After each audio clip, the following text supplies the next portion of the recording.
Our own anti-American media has been praising China for its efforts toward the coronavirus debacle, but that's nothing new. Adolf Hitler was Time's Man of the Year in 1938, as was Joseph Stalin in 1939. The Chinese government's dominance of propaganda is as slick as it is nearly invisible. This old iconic landmark is getting a new facelift, a bit of cosmetic surgery. It's about to get a new name, all new upgrades and technologies, and an all-new lease on life as we partner with one of China's most formidable consumer product companies, TCL. China is fast overtaking the U.S. as the biggest movie marketplace on Earth, and Wanda's acquisition is the biggest move yet by a Chinese company into the U.S. entertainment industry. Now, the United States is by far the world's top funder of the World Health Organization. We give the organization about $58 million every year. That's double what any other country donates for some reason. But for the organization's leaders, there's only one country that matters, and it's not us, it's China. And as the Chinese Belt and Road Initiative plows a path for the globalist fever dream of a Chinese century, the pawns of the powerful have looked to the World Health Organization for professional, unwavering guidance throughout the coronavirus hysteria. Many completely unaware of how locked in with China these organizations are. Will the WHO consider Taiwan's membership? Hello? I'm sorry, I can't hear you. I couldn't hear your question. Okay, yeah. Let me repeat the question. No, that's okay. Let's move to another one then.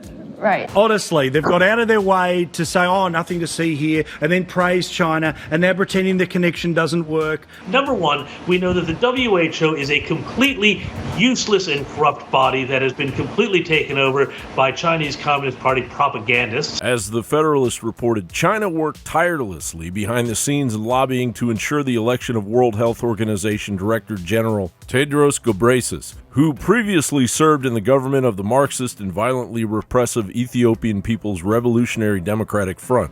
This gruesome movement was responsible for gross human rights abuses such as torture, repression, and electoral fraud. During his tenure as health minister, Tedros was most known to have covered up 3 cholera outbreaks. As the health minister, he decided to call it mere acute watery diarrhea, and people were like, diarrhea? How can it be diarrhea when about 60,000 people were affected in 2006? And not only that, he instructed his staff to avoid using the word cholera in their reports. So why did China push so hard for Tedros? Tedros' tenure is merely a part of a broader Chinese Communist Party strategy to take over international organizations to reshape the international system to accommodate its political and economic interests. In service of this strategy, China has consistently sought to trade financial incentives for votes, offering bribes and canceling debt for countries that support them. All of this noted by Assistant to U.S. President Peter Navarro that the CCP has a broad strategy to gain control over 15 specialized agencies of the UN. China already leads 4 of the UN specialized agencies, while no other country leads more than 1. Their latest victims include a whistleblower, Wuhan Dr. Ai Fen, who is believed to have been detained after giving media interviews about her initial concerns over the coronavirus. Also, a Chinese doctor who claimed he quietly warned of the coronavirus outbreak. Li Wenling had shared his concerns via a private chat with his fellow medical school graduates and was finally released on January 3rd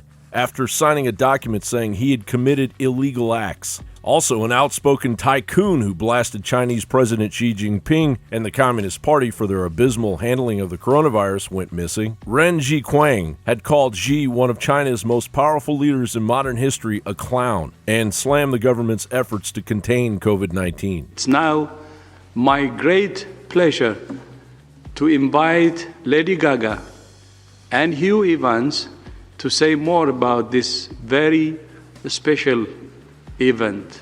I would like to thank the World Health Organization and the United Nations, as well as Global Citizen. Thank you very much, Dr. Tedros and Hugh Evans, for all of your leadership in this fight against COVID-19. Of course, there's a predictable outrage-free celebration from the Mockingbird media as China lifts its lockdown on Wuhan, as independent reports of funeral homes burning sick people alive in Wuhan leak out. The only outrage comes from President Trump, who said the World Health Organization got every aspect of the coronavirus pandemic wrong and threatened to withhold funding from the international organization. John Bound reporting.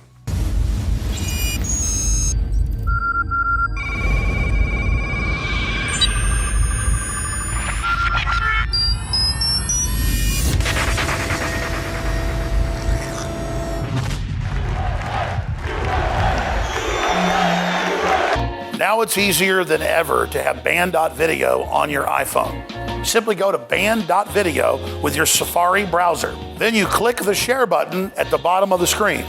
When the menu comes up, you simply click Add to Home Screen. It will then ask you to name the app. I suggest band.video. You will now have band.video app on your home screen, despite the fact that Tim Cook tried to stop it. The globalists think you're lazy, but by taking a little bit of action, you can override them, have the app, and then tell others about it so they can get the app. So it's up to you whether you want to defy big tech and click the share buttons below on your email, on Facebook, on Twitter, on YouTube, however you want. Be sure and share band.video.